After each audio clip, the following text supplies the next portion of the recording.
The sack incident. In ancient Rome, the punishment for someone who killed his own father was as symbolic as it was terrifying. The condemned man was sewn inside a leather sack, but he did not go in alone. Inside, they placed a rabid dog, a rooster, a snake, and a monkey. Chaos was immediate.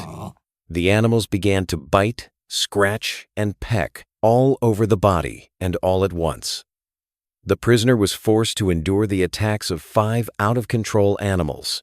The sack was thrown into the river, and as it sank, the animals, desperate to get out, panicked, going mad and aggressive. As a result, they tore him apart, alive. Biting, ripping, and drowning were the last company of someone who had betrayed his family. The swamp incident. In Persia, those condemned to scaphism did not die instantly. Their death was a slow torture in the open air. The prisoner was tied between 2 small boats, leaving only his head, arms, and legs outside.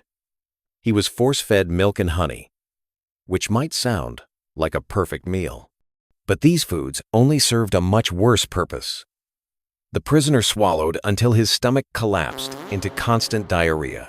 After that, his body was smeared with more honey to attract insects. His boat ride turned into a banquet for flies, ants, and worms that devoured him alive while he rotted under the sunday. The process could last more than 5 days, a mix of hunger, infections, and millions of bites until the flesh literally disappeared.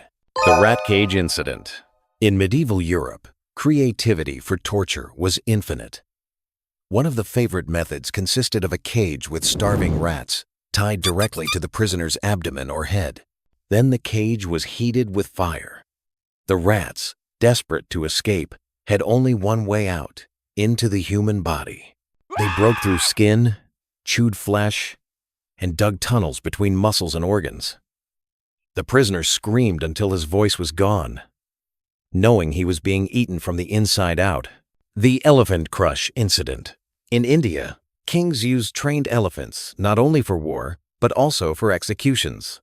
The condemned man was forced to kneel before the animal, resting his head on a wooden stand. With a simple command, the beast raised its giant foot and let it drop onto the victim's head. The skull exploded like a ripe fruit, spraying red liquid and pulp in front of all the spectators. A public punishment, quick, but absolutely brutal. The bronze bull incident. In ancient Greece, an artist invented an artistic method of execution, the bronze bull. It was a hollow statue with a trapdoor on the side. The prisoner was locked inside, chained. Then, a fire was lit beneath the bull. The metal slowly heated until the statue turned into an oven. Inside, the condemned man literally cooked alive, while his screams came out through a system of tubes specifically designed to transform the sound into the bellowing of a real bull. A spectacle of torture turned into entertainment. The boiling pot incident. In various medieval kingdoms, a punishment as simple as it was atrocious was used. Boiling someone in water or oil. The prisoner was tied and submerged in a giant cauldron. First the feet, then the torso, until the boiling water began to peel the flesh from the bones. The skin blistered, steam burned the lungs, and the flesh came off in strips. Death could take minutes or hours, depending on the cruelty of the executioner. The wooden horse incident. A favorite punishment method in colonial Europe was the Dutch horse, also called the Spanish donkey. It consisted of a wooden beam with a triangular edge. Naked, the prisoner was forced to sit on the sharp ridge as if riding a horse. Over time, the weight of his own body made the edge cut deeply into the groin. To make it worse, sometimes weights were hung from his legs to speed up the tearing. The result? Destroyed muscles, uncontrollable bleeding, and, in the end, death. Although it wasn't originally intended as a fatal punishment, many ended up that way. The water drop incident. At first sight, it seemed harmless. A drop of water falling again and again on the prisoner's forehead. But with hours and days of repetition, the drop always fell on the exact same spot. The skin split, the skull cracked, The victim went insane from waiting for the next drop, screaming with each tiny impact. It left no physical mark, only madness, an invisible torture that destroyed the mind before the body. The black box incident. In medieval prisons, some condemned men were locked inside an iron box that sometimes could be smaller than a medium-sized dog cage. With no space to move, they remained standing or crouched for days or weeks. Hunger and thirst weakened them, but the worst was the absolute darkness. The body became covered in ulcers, muscles atrophied, and the mind collapsed. Some slowly suffocated from the gases of their own vomit and excrement. The box needed no blades or fire. Total confinement was the perfect torture. The impalement incident. Used in Eastern Europe and the Ottoman Empire, it was one of the most terrifying punishments in history. The condemned was forced to sit on a sharpened wooden stake that slowly pierced through the body, from the rectum or vagina until it came out through the chest, the mouth, or even the skull. Afterwards, they lifted him up, leaving the body stuck like a human flag.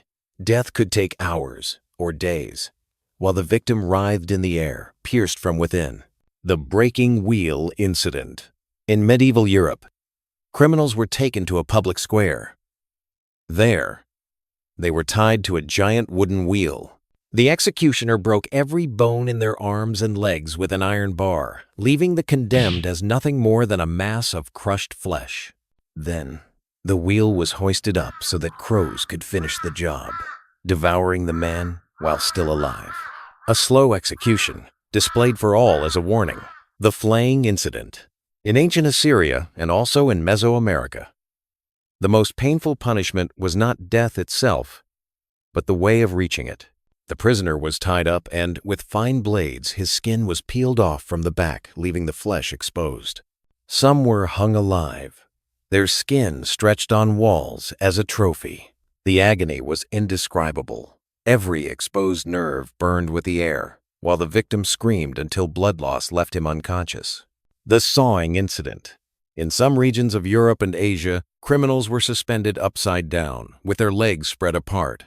The executioners placed a large saw between their thighs and began cutting slowly from the groin downward. Being hung upside down kept the blood flowing to the brain, keeping the victim conscious through much of the process. Many only died when the saw reached the abdomen.